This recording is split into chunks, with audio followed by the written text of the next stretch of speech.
afternoon, ladies and gentlemen. Welcome to the George W. Norris Legislative Chamber. The afternoon session is about to reconvene. Senators, would you please record your presence? Roll call.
please record, Mr. Clerk?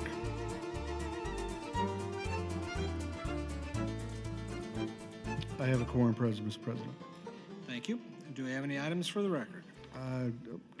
Appointment letter from the governor, Mr. President, with respect to the Public Employees Retirement Board. That's all that I have. I'm sorry, that's all you had? Okay, thank you, Mr. Clerk. We'll proceed to the first item. Mr. President, 298. First of all, I have enrollment and review amendments pending. Senator Slama for a motion. Mr. President, I move that the ENR amendments to LB 298 be adopted. Colleagues, you've heard the motion. All those in favor, please say aye. Any opposed, say nay. They're adopted.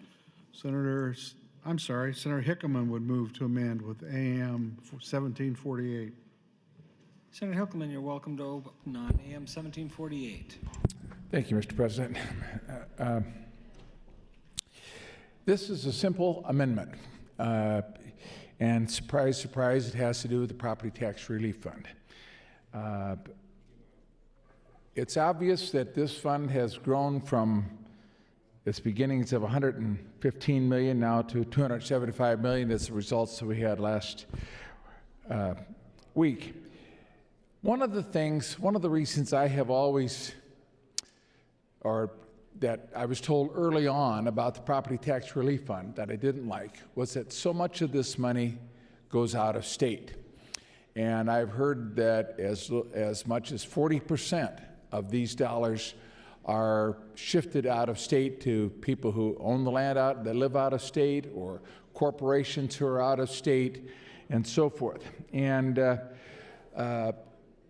then we had on testimony here, I think we had testimony in one county, I think maybe 3 or 4% is all that goes out of state. Well, let's find out, folks.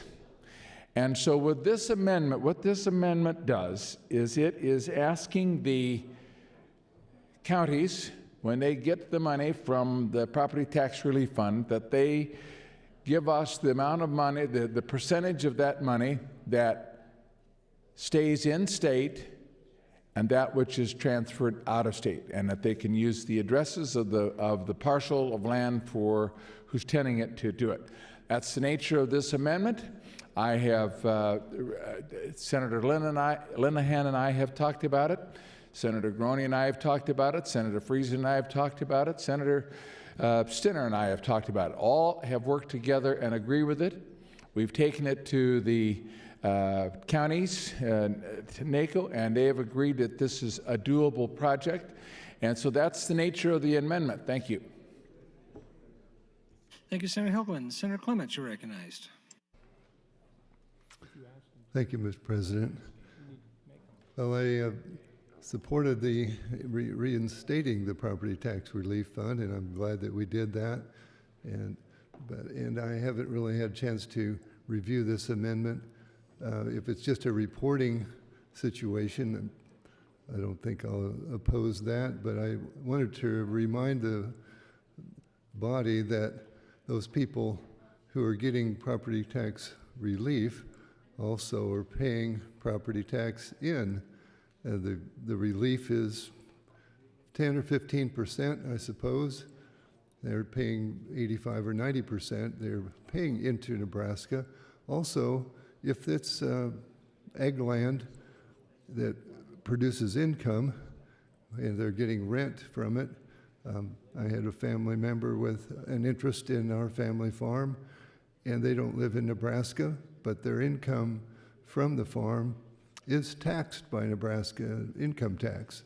And so these people who are getting property tax credits also are paying property tax above the credit amount, and also paying income tax on the revenue from property if it does produce income, which a lot of it will be taxable income if it's farmland.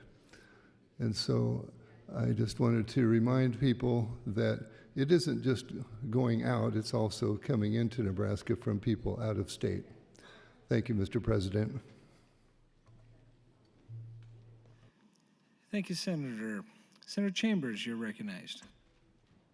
Thank you, Mr. President. Members of the legislature, Senator Clemens, believe it or not, touched on something that I was going to ask Senator Hilkeman about. So I would like to ask Senator Hilkeman a question or two if he would respond.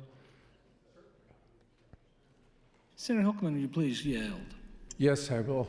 Senator Hilkeman, is the only thing your amendment does is to have a report prepared of how much of this so-called property tax relief goes to people who live outside the state of Nebraska?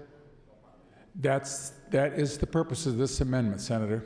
And what is the purpose of getting that information? Well, Senator, thank you for asking that question, because I just had pushed my button because I wanted to explain that for it. One of my concerns is that if we find out that there's only 2 or 3% that's going out of the state, that's not a big deal. But maybe it's 35 or 40% of that money that's going out. Does that mean, is there a more efficient way for us to fund our schools? Because that is what we keep saying, that we are shifting money to the property tax relief fund because of having problems of paying for our schools in rural Nebraska. And much as we've done a study on the Nebraska Advantage Act to see the efficiency and effectiveness of it, I think it's important that we at least look and try to find out where is our money going. I think that makes us good stewards of this rather substantial amount of money that we're now talking about, $275 million at this point. Okay, but here's what I'm asking you. What would you propose to do if you got this information and the watermark you set were reached? Would you say that a law should be put in place where not more than a certain percentage could go to people who lived outside the state but owned property within the state? Just what is the ultimate aim? You know, Senator, that's another good question. The ultimate aim of it is that this will give us some data that we've not had. And once we get the data, we say, okay, that's the data, then we know that. I'll have to tell you, if I find out that there's only a few percentage going to it, I know personally I will feel better about the property tax relief fund. But excuse me, because my time will run. Well, I'll turn my light on if we run out and go on. So go ahead and finish your answer. Well, and it would also help the Education Committee, it'll help the Revenue Committee, it'll help the Appropriations Committee in making further decisions as we go forward with the Property Tax Relief Fund. Is any part of your idea to restrict the amount of money by way of property tax relief that could go out of the state to people who own property within the state? And if that's not your purpose, there's no point to this. It's a waste of time and a waste of effort, and speculation is as good as concrete information because nothing's to be done with it. Well, Senator, I would answer that at this point on this bill, it's simply a reporting.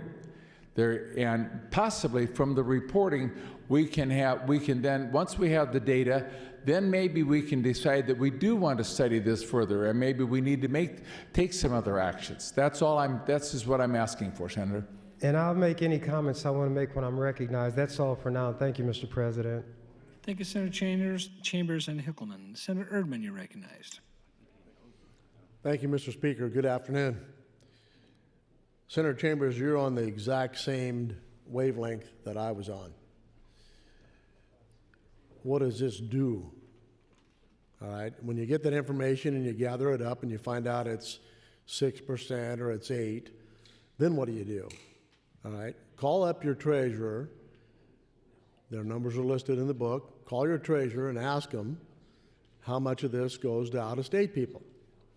So we have the Nebraska Advantage Act, and we have all these other tax incentives. So if you want to start talking about where does our tax incentives go, let's talk about those.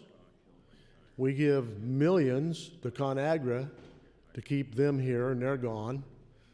And we give tax incentives to people all the time that don't live in the state. That money goes out of the state, but Senator Hilkeman's not talking about that one. No, it's because Senator Hilkeman hates the property tax credit program, and if Senator Hilkeman had his way, he would eliminate it. And so he says that the Revenue Committee, the Appropriations Committee, and those can use this information. The Appropriations Committee doesn't use any information except for how do you feel. That's how we spend money in there. And I know some people will disagree with that. I've been there this session. We don't make priorities in the Appropriations Committee. It's who's got the best argument or best defense of what they want to do. How do you make me feel? And so I think this bill is absolutely irrelevant. And I would assume that Senator Hilkman understands that other tax incentive dollars goes out of the state as well. But if your amendment 1748 is to waste time, so be it. But once you get the information, what are you going to do with it? The answer is, I don't know. Well, if you don't know what you're going to do with the information, why gather it? Perhaps the real reason for gathering that information is he wants to restrict that money from leaving the state. But Senator Clements made a pretty good argument when he said, and he ought to know, he prepares tax returns. Those people do pay income tax in the state of Nebraska if they earned income here. And so maybe they do have an entitlement to get some of that relief if they pay taxes other than just property tax. So not sure exactly why we have 1748, but so be it. I will not be voting for 1748. I may vote for 298. Thank you. Thank you, Senator Erdman. Senator Hilkelman, you're recognized. Thank you, Mr. Speaker. Let me just, number one, there is no, I have no hidden agenda with this. This truly is a fact-finding effort on my part, and I think it should be a fact-finding effort on the part of this entire legislative body. Let me just remind you that in 2015 we added 45% dollars to the property tax relief fund, followed the next year by another 10%, and with our actions last week, we added 22% to the property tax. There is not one thing on our budget item that is growing at a faster rate than the property tax relief fund. And as I say, when I first came here, there were people saying 40% of this went out of state. I said, wow, wouldn't it be better if we just put this directly toward our schools? And I guess, you know, there's a scientist in me, since I spent over 40 years practicing medicine and teaching science, that you have to have the data sometimes to know what you're dealing with. And so this is strictly a data gathering effort, and apparently, according to NACO, it's not a difficult thing for them to provide. And I went to them with this idea. They didn't give me any feedback. We modified this bill just a little, this amendment. And so let's find out the data. We're making decisions now about the Nebraska Advantage Act now that we've had some data on the effectiveness of it or how that money goes for it. And so just maybe, if we get some data in here, we'll say, oh, maybe we would be better just to direct this directly to our TIOSA formula or to the schools directly. And Senator Erdman, I'd like to just correct one thing that you said. And you said that I hate the property tax relief fund. No, I'm all for reducing property taxes any way that we can.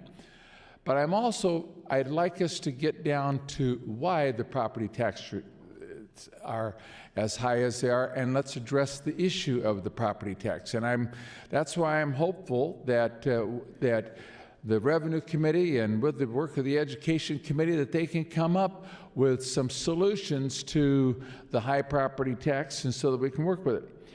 I'll just share just one thing that it comes from my background as a podiatrist. When I served on the National Podiatry Society, one of the last conferences that I attended, we had one of the speakers from the U.S. Congress was there, and we were talking about the Affordable Care Act, and we were talking about the Medicare and running out of dollars and so forth. And as this congressman said, you know, Congress really isn't concerned about the cost of Medicare.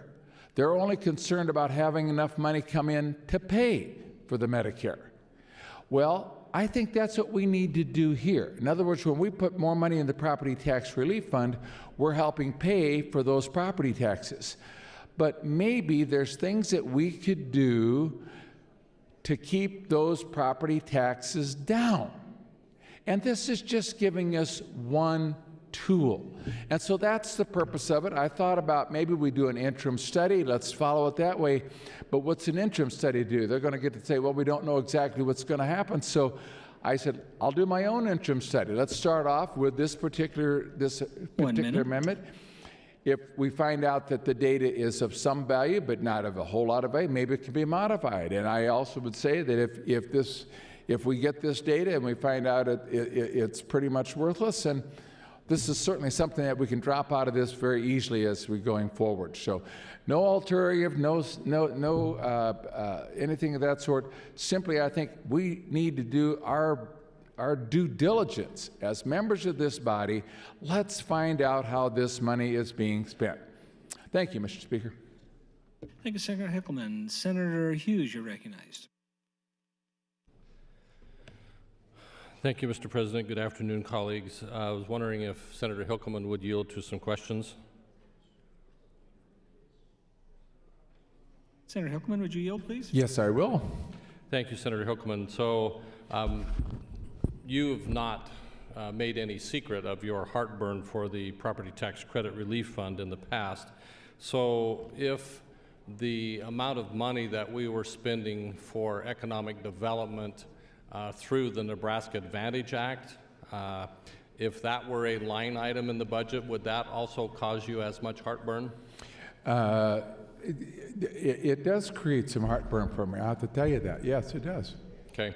Do you have any idea how many out-of-state corporations are taking advantage of the Nebraska Advantage Act? I do not. How much of that money is flowing out of state? I was not on that committee that studied that. Okay, very good. The Property Tax Credit Relief Fund is economic development for everybody in Nebraska. You know, I think we are looking at this as a freebie, if you will. But the Property Tax Credit Relief Fund is giving property owners part of their money back for their own pockets, for them to create economic development across the state. Because it is a line item in the budget, it does show up, and it has been growing, fortunately. But the Incentive Act, the Nebraska Advantage Act, LB 775, the Imagine Act that we're going to be talking about shortly here, are all pre-tax or pre-recorded dollars, where the income tax or the Property Tax Credit Relief Fund are post-collected dollars. So, but they are the same thing. They are economic development for the state. You know, the more dollars that our citizens can have in their pocket, the more economic activity that is generated. And by spreading the Property Tax Credit Relief Fund dollars across the state does generate economic activity across the state. It is not nearly as heavily concentrated in the more urban areas as what the Nebraska Advantage Act is, what LB 775 was, and probably what the Nebraska Imagine Act will be. But just a couple of points that I wanted to make about the difference of, we're looking at a line in the budget with the Property Tax Credit Relief Fund.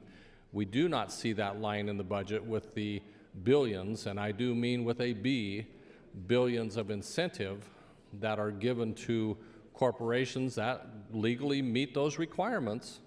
You know, that's something that a previous legislature has passed, and that's fine. We want to bring business, but we need to have a better accounting, and picking on one type of economic development to the detriment of another type of economic development, or not being able to compare apples to apples is somewhat disingenuous, I think. So those are kind of my points. I thank Senator Hickleman for answering my questions. Thank you, Mr. President. Thank you, Senator Hughes and Senator Hickleman. Senator Chambers, you're recognized. Thank you. Mr. President, members of the legislature, I want to deliver on my promise to commemorate a woman who is suffering the throes and the agony of being in labor for a total of 7 hours, I want to punish you all, if you want to call it that, by taking 7 hours out of your day. You won't think about what I'm thinking about, but you will remember when I call it to your recollection of why I did it. The only thing I regret right now is that a bill came up in which I have a genuine interest and will ask questions for that purpose and not just to take time. But I don't want anybody to forget what my ultimate aim is. Nobody apparently knows in one collected spot how much of this property tax relief fund goes out to people who live outside this state but who own property in this state. Would they check to see if those people who live outside the state also have children who attend school within Nebraska, whether those children buy things and pay sales tax or whatever? But if you have a general law that applies to everybody who is in that class, and in this case, it would be a property tax payer, can you constitutionally say that everybody so situated is going to be burdened by that law, meaning they have to pay property tax on the land itself, and they have to pay income tax if the land is rented and it produces income, and they have to bear all of those burdens, even though they live outside the state? The land is what we're looking at, the property. So that person is out of all of those taxes that are being derived from that land, including income tax from the income. But the individual will not get the benefit that every other property taxpayer gets. And the only reason the person does not get that benefit is because he or she has a residence someplace else. The question would be, can we have a general law that affects a person outside of this state the way it affects everybody situated that way within the state? But that person could be deprived of the benefits that others are given who are similarly situated, but they live in the state. It's not worth all of the aggravation that can be produced, the constitutional issues that would be raised. The money may be so infinitesimally small by comparison, it's not worth it. If any individual, and I won't limit it to Senator Hilkeman, any individual who wants that information could probably call around and ask these assessors or treasurers or whoever, how many people own property outside the state and what kind of tax break, whatever you want to call it, do they get? But to do something like this by way of an amendment to this bill, this language I'm using doesn't apply to Senator Hilkeman. I want to make that clear. It's a trifling effort that should not be done to the budget bill. If I wanted to take time, I could debase the bill itself by offering nonsensical amendments. I'm not saying this is nonsensical. That's what I could do.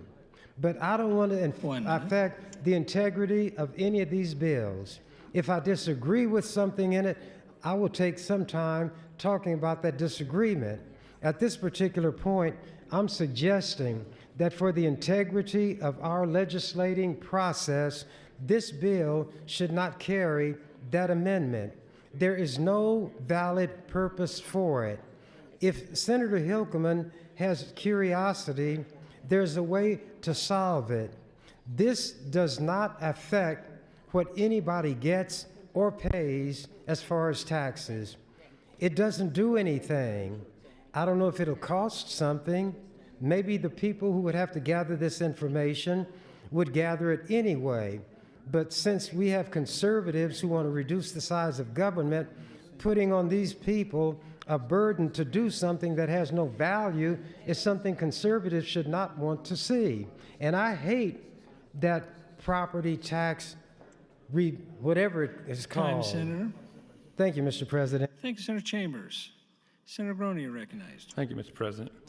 I stand in support of AM 1748. Yes, I hope everybody's sitting down. It's the first time in 3 years I've disagreed with Senator Erdman, but it's on the record now. This is just common sense. I mean, we should know as much information as we can get. I'm for the property tax credit fund as the best thing we have, but I also think if we're going to make good policy decisions, we should know all the facts. And if a lot of money is leaving the state, the credit, because that credit also goes against county taxes, city taxes, cemetery boards, you name it, every local entity, NRDs,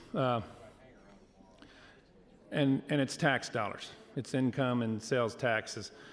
If we're going to give property tax relief, a better use of that is to direct it directly to the one entity that our state constitution says this body has to fund, and that's public education. So if we can take $275 million maybe down the road and direct that directly to education, we get bigger bangs for our buck on the budget down here in Lincoln, because that is something we need to fund. We shouldn't be giving money to the counties and the school and the NRDs. We can do better. In order to do better, we need accurate information, and the more information, the better. I mean, everything I do in the Education Committee when it comes to funding, it comes from information that is dictated by this body to the local county assessor, that they differentiate ag land from industrial, from residential. It's dictates we give to every taxing entity, that they differentiate certain information for us as they return it back to the Revenue Department. Without that ability, a lot of the research I do, I couldn't do. So I applaud Senator Hilkeman for asking this, because really it's not just an absentee landowner. There's corporations that own branches here in the state of Nebraska, McDonald's, you name it, franchises, that their headquarters isn't here. That property tax they pay is a bottom line to the corporate cost, and it's out of Chicago. It's well, ConAgra, headquarters in Chicago now, but they got facilities here. They're getting property tax relief, and wouldn't that tax dollars be better spent giving it directly so we can track it to a duty of this states, and that's public education. That's the long-term goal that I have never, ever denied that I want to do since I've been here. And that's how to give property tax relief. That's what LB 289 does. But we need accurate information. We need accurate information to make those major policy changes. And Senator Hilkeman's Amendment 1748 is just a small sliver of that pie. So thank you, Senator Hilkeman, for bringing it in, and I support AM 1778 and LB 298. Thank you. Thanks, Senator Groney. Senator Erdman, you're recognized. Thank you, Mr. Speaker. Senator Groney, I understand that you and I are in disagreement, and this will be an opportunity for you to be wrong. But just thought I'd mention that. But Senator Hilkeman, will you yield to a question? Senator Hilkeman, would you please yield? Yes. Senator Hilkeman, in appropriations, you tell me if I'm right on this comment. In appropriations, you had shared that you wish we could take all of the property tax credit program and put it in the rainy day fund. Is that a correct statement? No, I said the 51 million, I wish we could. Okay. All right. Well, thank you for clarifying that. But I'm still of the opinion that this information, if you need to get it that bad, call the county treasurer. They'll tell you what it is.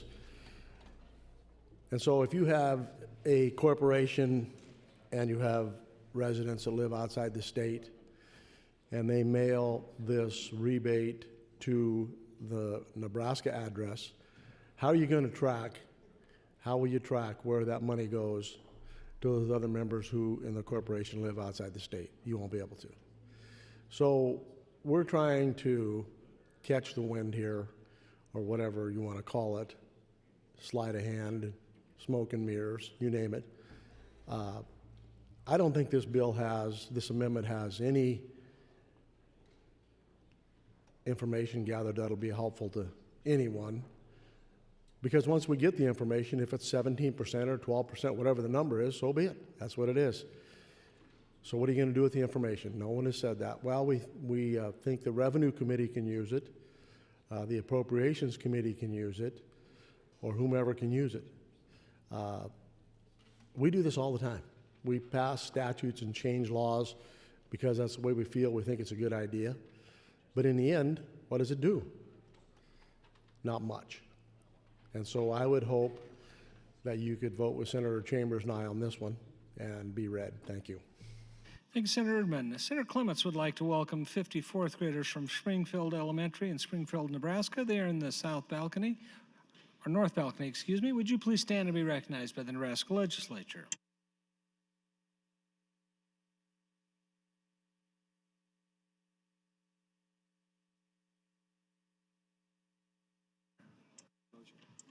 Returning to the queue, Senator Mosier, you're recognized.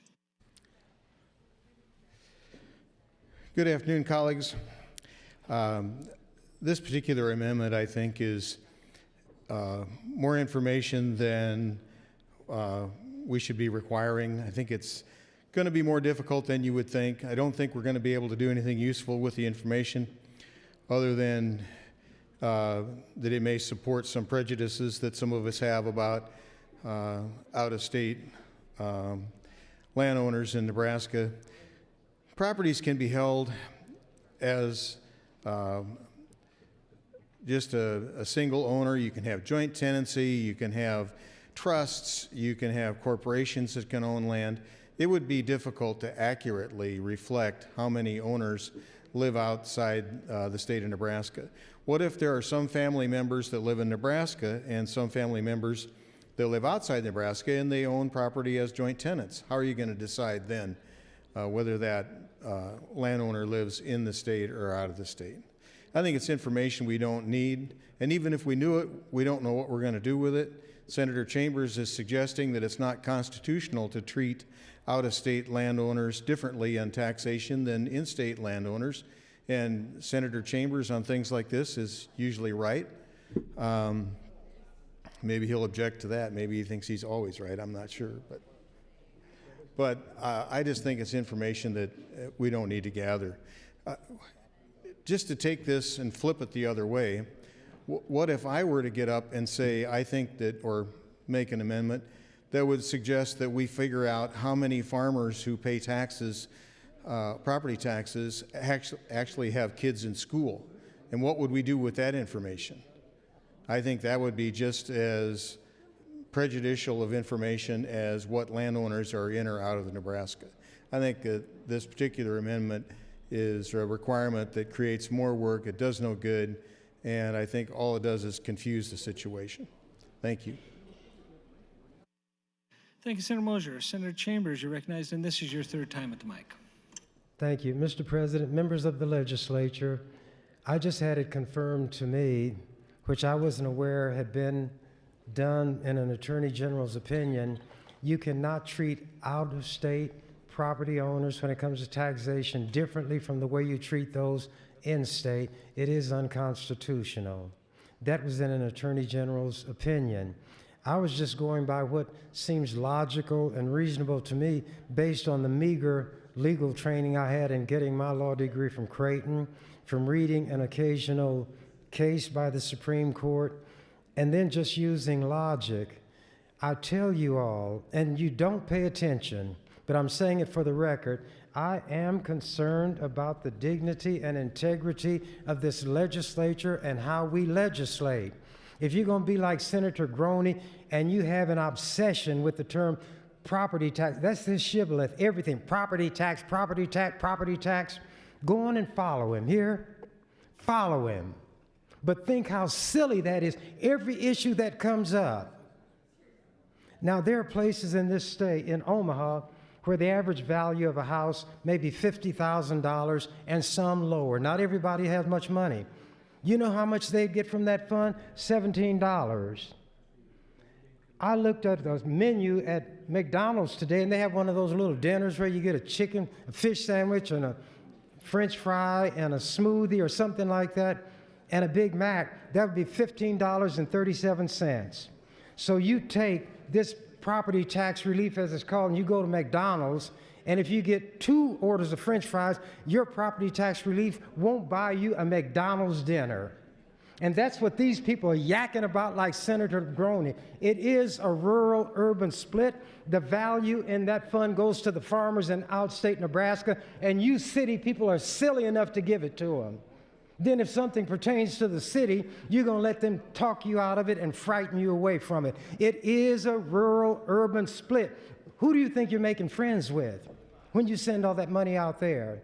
The $17 that I would get, let me put it toward money, which when collected from all the people who get $17, will create enough money to fund maybe some assistance in a program for the mentally disabled, or any of those other groups who are entitled to, and we have an obligation to do something for as a legislative body concerned about the common good. This property tax relief is a boondoggle, and I was shocked when as many urban senators voted for it, and rural senators that I thought had some integrity voted for it. That is for one category of property owner, and you know where they're located. But you're going to do what you want to do anyway, and I'll do what I want to do. What I do takes time. You say it wastes time. I don't take anybody's money. I don't take from Peter to pay Paul, which is what you all do for these rural people. They always got their hands stuck out, always putting up a pitiful mouth. Don't like big government until they have a flood, then they want big government to bail them out. In Plattsmouth, where they don't like big government, they want the National Guard and the federal government to do something about that water treatment plant that's surrounded by water. Big government is all right then. You all listen to these slogans that come from Donald Trump and Washington and the National Republican Party, and you act like fools. And you won't listen to anybody who tries to tell you. 1 minute. Don't go by what I say. Apply the so-called principles you have when you brag about being a conservative, one who's against big government, overreach by government until you need it. Price supports for the farmer. Flood insurance, if they want to get that. Crop insurance, subsidies. All of that. They love big government then. But talk about expanding Medicare, Medicaid for poor people who work, but they can't make enough money, and they can't get insurance for their family, and you're against that. Talk about hypocrisy with a capital H and all uppercase letters throughout and 16 exclamation points behind it. That's why I get upset. You all don't. You whisper behind your hand about how unfair things are, but you won't do anything with your vote, which we all have. Thank you, Mr. President. Thank you, Senator Chambers. Senator Hickelman, you're recognized, and this is your last time at the mic other than your close. Thank you, Mr. Speaker. Just a couple of comments that have come up. Let me tell you where about 6 weeks ago, I asked former Senator Brosh, who's now with the Revenue Department, I said, Senator, do we have any idea? We've heard these rumors that, it could be as little as 3 or 4%, it could be 40%. I said, do we have any idea? And she said, well, let me get back to you on that. And after about 4 or 5 days, she came back and she said, we don't have any idea on that. And if you're the only way you could really get the idea is to contact each county. And so she said, because they've got the records and it's the parcel by parcel. And so, okay, we need to get that data from the county. I understood that. So even the Revenue Department doesn't know exactly where this money is going. Folks, is that transparency?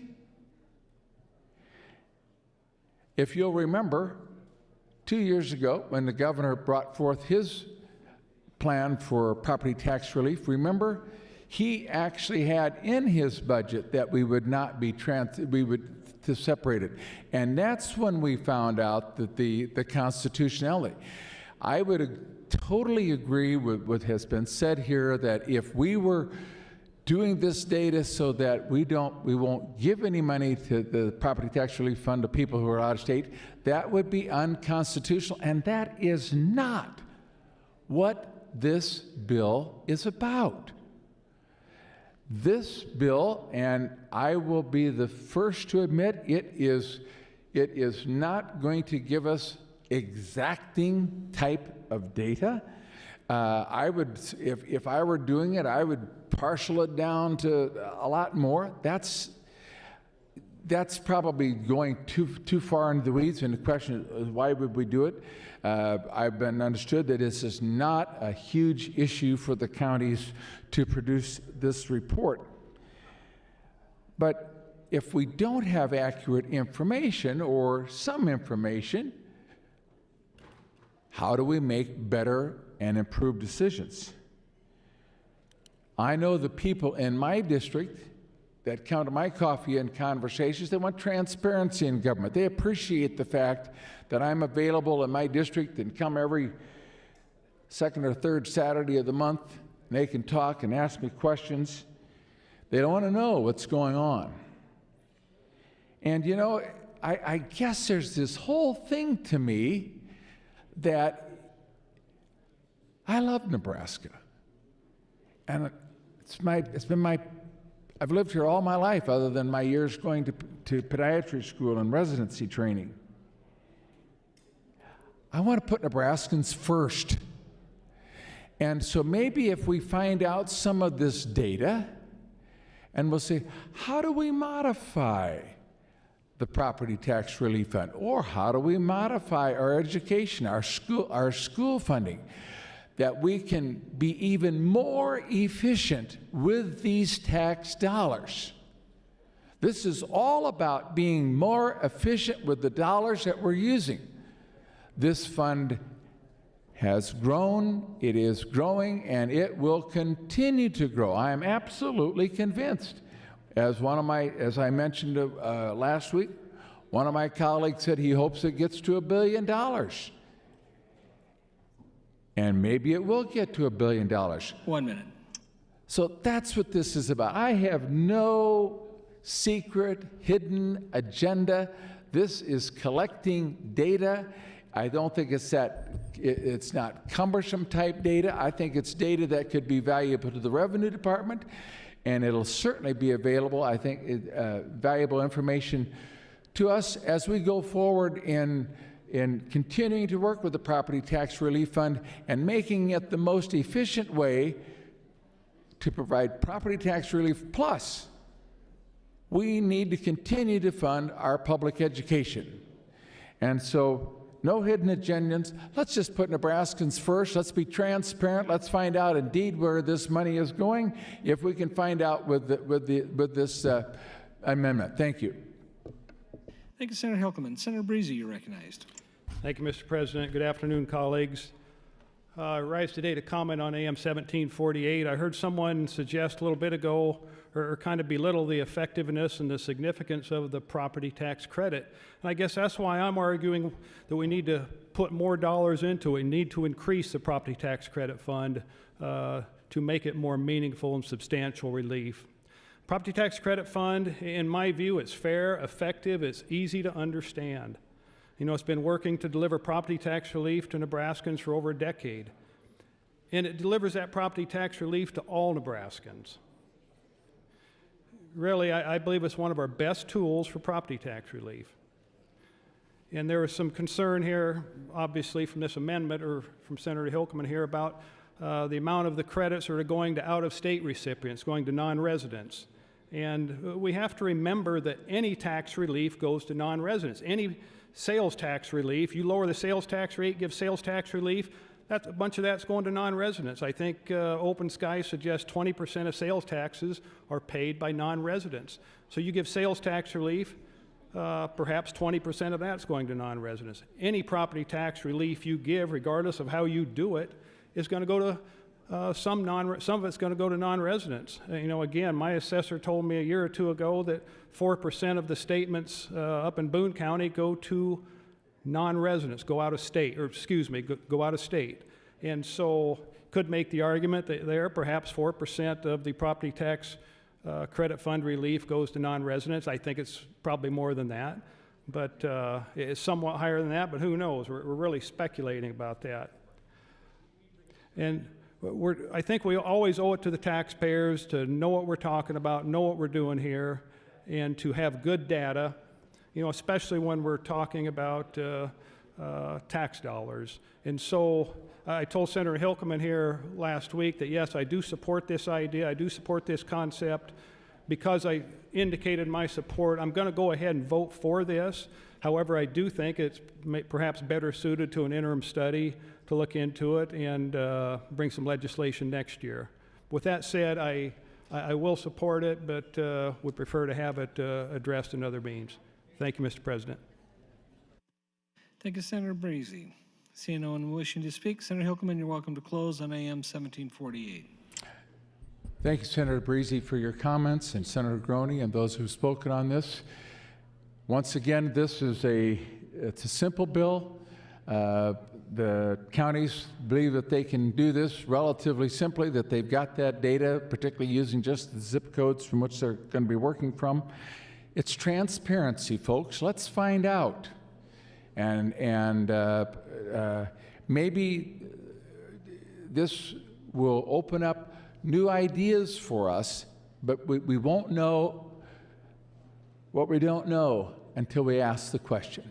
And I will refer to, I just thought of the comment, one of my favorite professors in podiatry school was Dr. Juan Caiafa, a neurologist at Northwestern University. He used to talk about, he was a Frenchman, he said, "What we know," and he's talking about medicine, "what we know is but a small island in the sea of ignorance, and what we choose to ignore is immense." Let's not ignore, let's find this out. This is transparency, folks, and I would appreciate your support on AM 1748. Thank you. Thank you, Senator Hilkeman. The question before us is adoption of AM 1478. All those in favor, please vote aye. All those opposed, vote nay.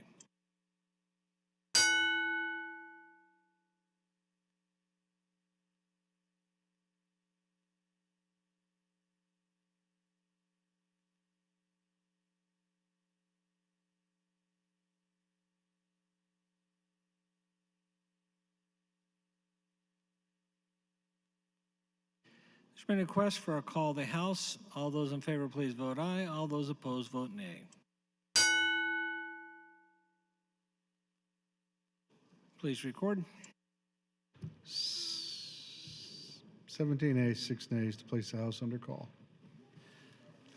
The House is under call. All senators, please record your presence. Those unexcused senators outside, please return to the chamber and record your presence. All unauthorized personnel, please leave the floor. The House is under call.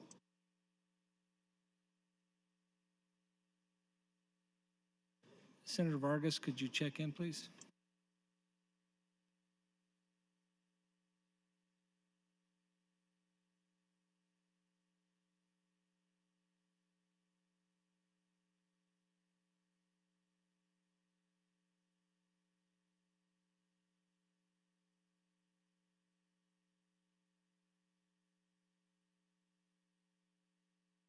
Senator Ben Hansen, would you check in, please?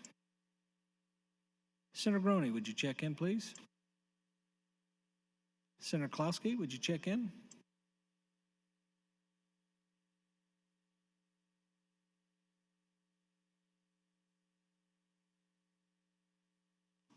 We're all here and accounted for. Senator Hickleman, machine vote? Standard vote. Machine vote's fine. Okay. Senator, we've already done machine vote. You can either accept call-ins or you can do roll call. Roll call vote. Roll call, regular order. Mr. Clerk.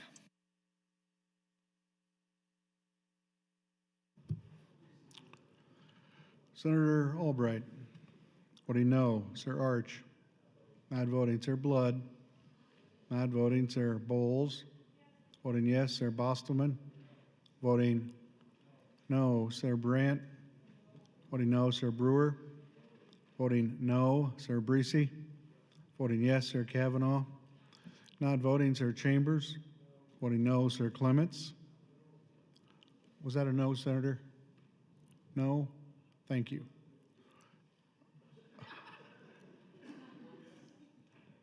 Senator Clements, I'm confused. Okay. Voting, thank you. Voting no. Senator Crawford. Not voting, Sir DeBoer. Voting yes, Sir Dorn. Voting no, Sir Erdman. Voting no, Sir Friesen. Not voting, Sir Geist. Voting no, Sir Grigert. Voting no, Sir Groney. Voting yes, Sir Holleran. Voting no, Sir Ben Hansen. Not voting, Sir Matt Hansen. Voting yes, Sir Hilgers. Voting no, Sir Hickelman. Voting yes, Sir Howard. Voting yes, Sir Hughes. Not voting, Sir Hunt. Not voting, Sir Kalowski. Voting yes, Sir Coulterman. Voting yes, Sir Legrone. Voting no, Sir Lathrop. Voting yes, Sir Lindstrom. Voting yes, Sir Linehan. Voting yes, Sir Lowe. Voting no, Sir McAllister.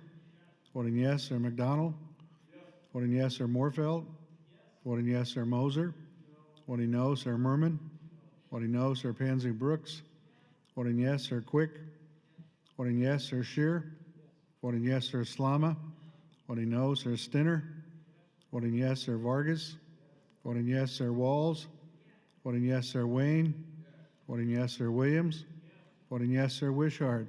Voting yes. Just thank you.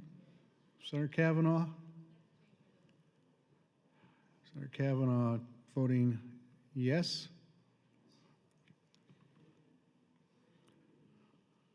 25 A, 17 nays, Mr. President. AM 1748 is adopted. Mr. Clerk. Raise the call. Mr. President, I have nothing further on the bill.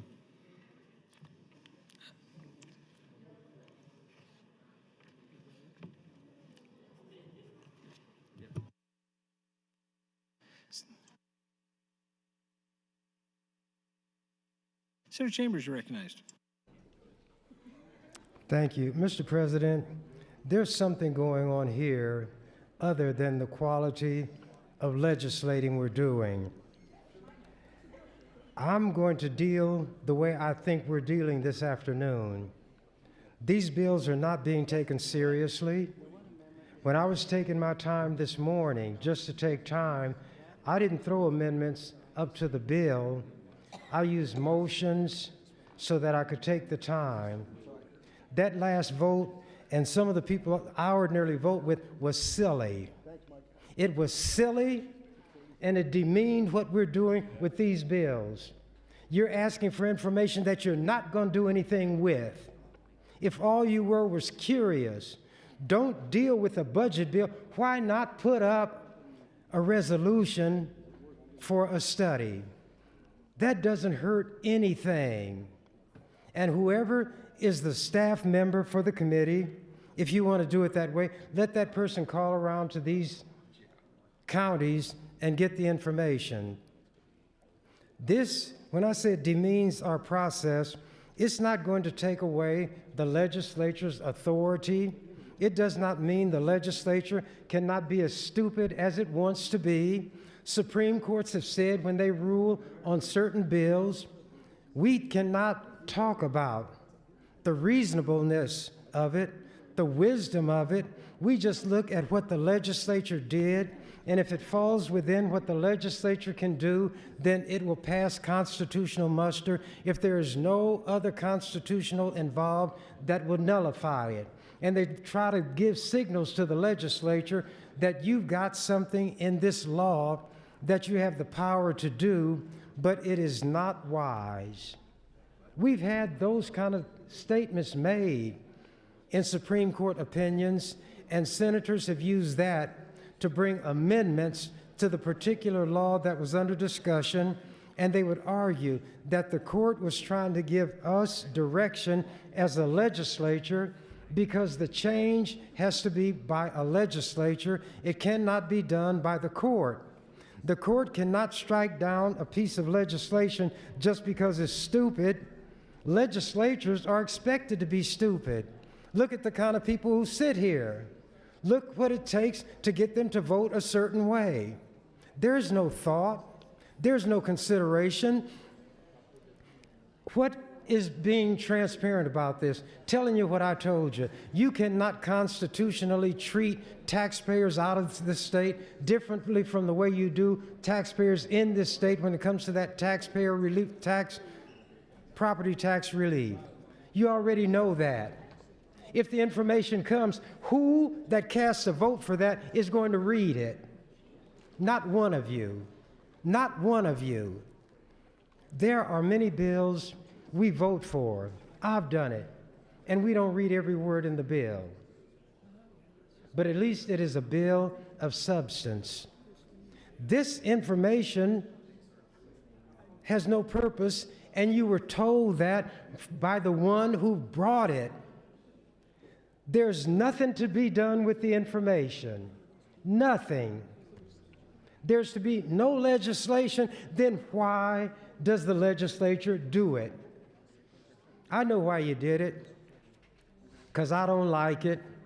And you've decided to declare war on me because I'm going to take time this afternoon. Well, I'm going to accept your challenge. 1 minute. And I'm going to take time this afternoon. Are you happy now? You gonna make me work? You know I don't like to work.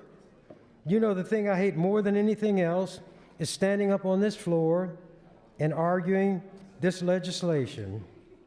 Taking time, sometimes in a sort of runic rhyme, just to get even. And I know how to do that because I listened to old man Joe Kennedy. And let me tell you something else about old man Joe Kennedy.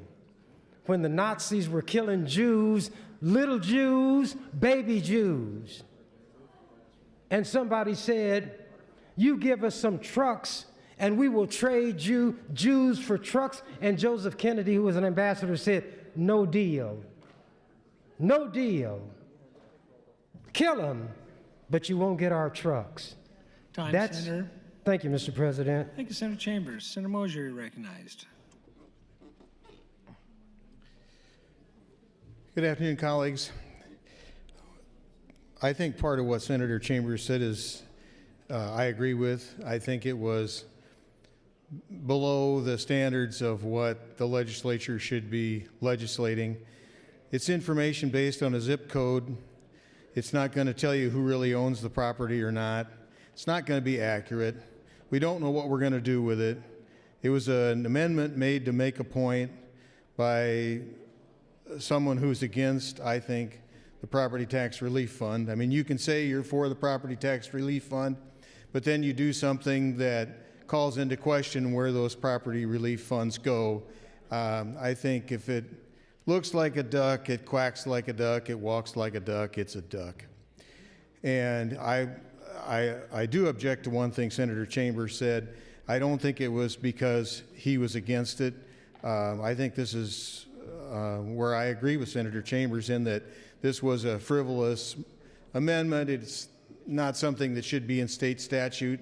Someday they'll be correcting this and laughing about what silly things we were talking about. And so, to Senator Chambers, I apologize for the hurt that you feel that I don't think was intended, and you do what you're going to do anyway. But thank you, colleagues. Thank you, Senator Mosier. Mr. Clerk. Senator Chambers will move to indefinitely postpone the bill. Senator Chambers, you're welcome to open on your amendment. Thank you, Mr. President. Members of the legislature, unlike Alexander Hamilton, I know what my opponent is, and if this is a duel, I will survive it. And I'm going to show you all how I don't have to work. If those of you who are interested, look at the amended version of LB 298 and see how many sections there are in that bill. And I assure Senator Moser, whereas he was trying to console me, I don't feel hurt by what happened. I just feel we did something that a legislature should not do. You know what I can do with this bill if I want to? I can move to strike individual sections, count up the number of sections, and that's the number of amendments I can offer to this bill. And each one I can discuss. Then when you vote down my amendment, my motion to amend, I will simply offer to reconsider. On this amendment, the white copy, 1482, which I guess became the bill, on page 15 of that, I see section 38. So that's at least 38. And then here's section 39 on page 16. And I suppose, and then section 40 on 17. If there are 40 amendments that I can offer, how long do you think I can talk on 40 motions? And you all think you found a way to whip me. Maybe you have. Maybe if you're lucky, Jesus will come back. But if Jesus came, he'd only come to take those who are worthy of going back, and I don't want that to happen because I would leave you all. I'd be the only one gone, and you all would still be here with nobody to ride herd on you. So if ever I uttered a prayer, it would be that Jesus not come back before we adjourn today. And if he does come back, let me remain on the earth with my worthless colleagues, because that's where I should be to carry out my duty. Now, I have a motion up there. I can open, I can do my times of speaking, then I can close. If I had a heart, I could say, whether I meant it or not, maybe I'll have a change of heart, but I might change my mind. I can tell you all what I was anticipating doing this afternoon.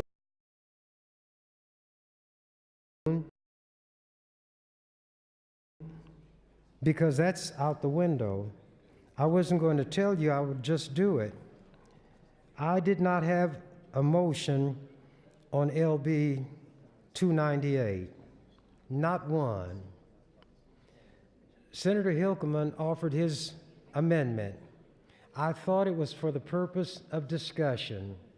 And if that was the only purpose, then I wanted to say some things to express the concerns I had about what the amendment would have been for.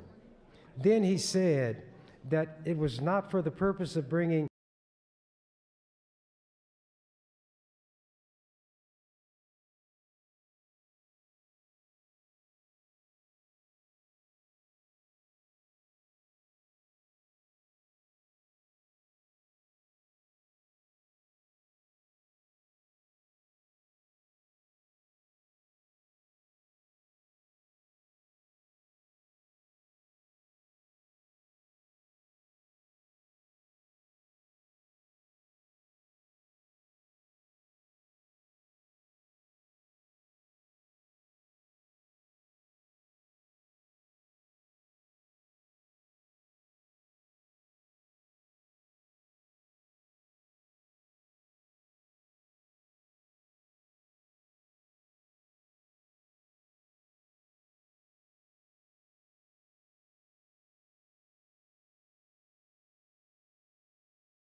idea. And that's something that you have to get from the counties. So if you look at the bill, it says one time, we are asking the counties to give us this data.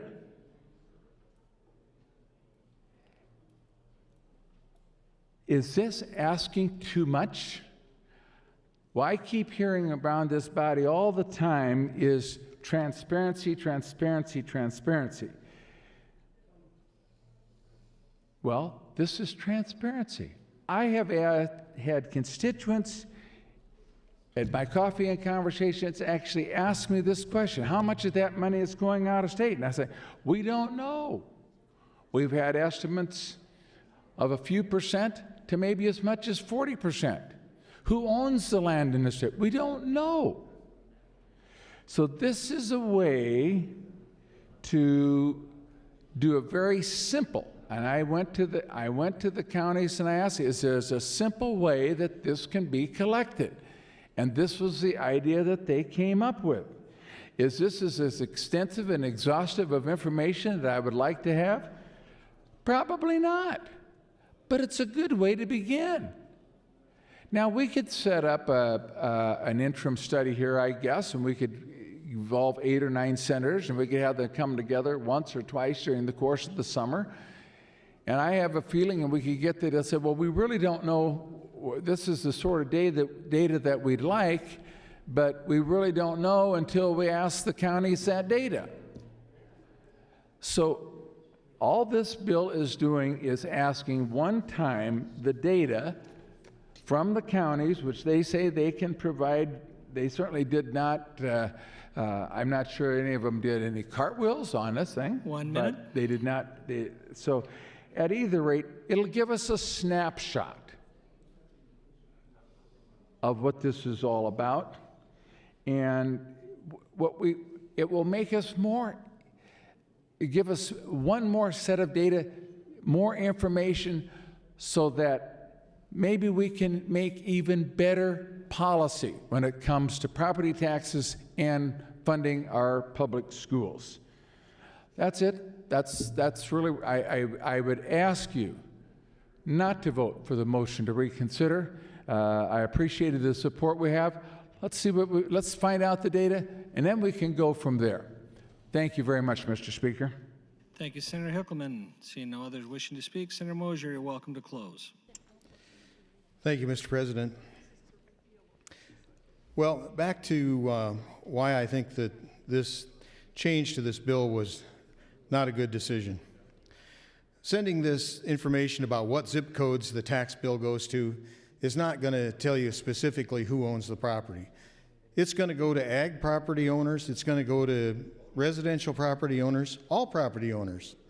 So what is it going to tell you? This is something the research office could probably determine for you in an hour. You can ask the librarian how many books are in the library, but why can't you just call the counties yourself and ask who owns the property? They can probably give you some estimate without having to do all that. It's a one-time request, is one of the arguments. Why does a one-time request rise to the level of requiring a state statute just to get information that probably is readily available with a little bit of research? You know, I don't know what the fiscal note on this is. I don't think that the counties are going to be able to do this without spending some time and effort at it. It's another unfunded mandate where we're requiring counties to give us information. I think it's information that's not going to be accurate. I don't think that it rises to the point of needing to be put in state statute. And I think it calls into question some of the other decisions we make. Is the best use of our time to put